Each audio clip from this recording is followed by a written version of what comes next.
There are so many layers to this story, but we'll start from our beginning with this letter signed by former football player at Sul Ross State, Darrell Mitchell, who claims a booster named Randy Jackson offered him $1,000 to say the coaches were abusing him. You know, we're going to get yelled at for messing up and stuff, but as far as abuses, like, no, it was never nothing on a no abuse level. 24-year-old Mitchell came from a Division I program and says he's never seen anything like what's been happening at Sul Ross. You go to any program, there's going to be cursing. And, your child doesn't have to be there. He can leave. He got a God free will. He can leave.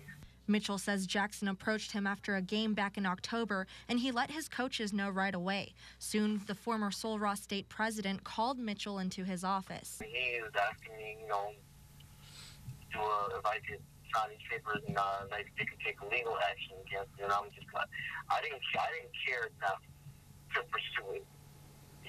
I just wanted to go to school, play football. But now Mitchell says he has nothing to lose, so he brought the statement forward in February. I'm no longer there. I have no ties there. The coaching staff already got fired. No other students have come forward with similar stories. I don't know anybody that I can think of that came to me and was like, oh yeah, Randy hooked me up with this money and that money. If they did it behind doors. Jackson didn't want to go on camera, but claims the allegations are not true. He tells News West 9 he hadn't even heard of the letter, but if it does exist, it is sad indeed. That would only mean that someone has convinced a young man to lie. He also tells us that the former interim head football coach, John Tyree, has been out to get him. That Tyree, quote, alleged I falsified letters to the paper, vandalized his car, stole his mail, paid players to quit the team, bribed 2 coaches to throw games, and now I understand from you, bribed a player to make false accusations. None of these accusations have even the slightest element of truth.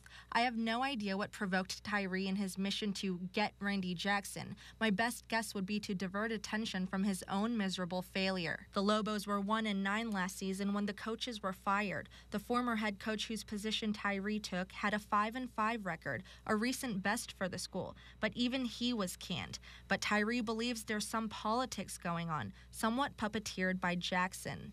He wanted to tell me which players I should play. He wanted to tell me what coaches I could hire.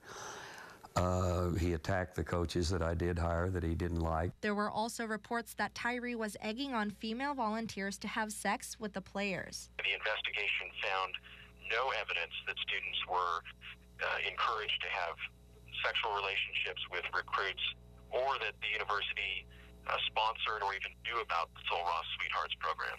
But Jackson cites proof in the countless complaints, like the ones News West 9 obtained through a source, of parents, young women, and even this one from an athletic director and head football coach in Texas. And most of the complaints were the parents of quitters, because everybody's not good enough to play college football. 4 parents eventually reported the cases of abuse to the university system's governing body, the Board of Regents. The chancellor would get these complaints, and he would call Dr. Miestas, and he'd call me in, and he'd say, this is ridiculous, but I got to look into it. Dr. Miestas did have a plan on how to deal with the football complaints. In this response to Chancellor Brian McCall, Dr. Miestas goes through various steps taken, including interviewing students and putting Coach Tyree on a formal notice that abusive language will not be tolerated and could lead to termination. Miestas goes on to write that he found it interesting that 5 of the 6 parents complaining were the same people that complained to him when he was going through the process of hiring a coach last January.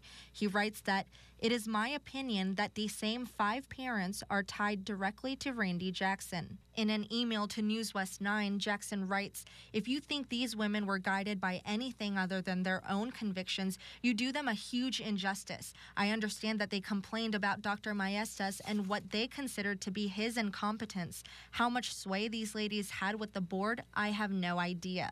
Jackson also states, I was surprised with the Miestas firing, not really surprised about Tyree. After all, he was an interim coach, hired at the last moment when basically no one else would take the job. And yes, the season was filled with controversy and disappointment. Players quit in droves, parents complained, the team lost 9 of 10. Obviously, someone took action and cleaned house. I don't find that action all that unusual. As a matter of policy, the Texas State University system does not not comment on personnel matters out of respect for the privacy of any personnel who work for or worked for one of our institutions.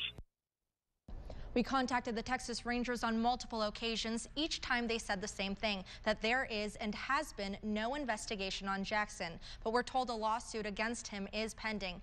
And tune in tomorrow as we dig deeper. You'll hear directly from parents and other coaches about what they saw. In the studio, Anna Vagliani, News West 9.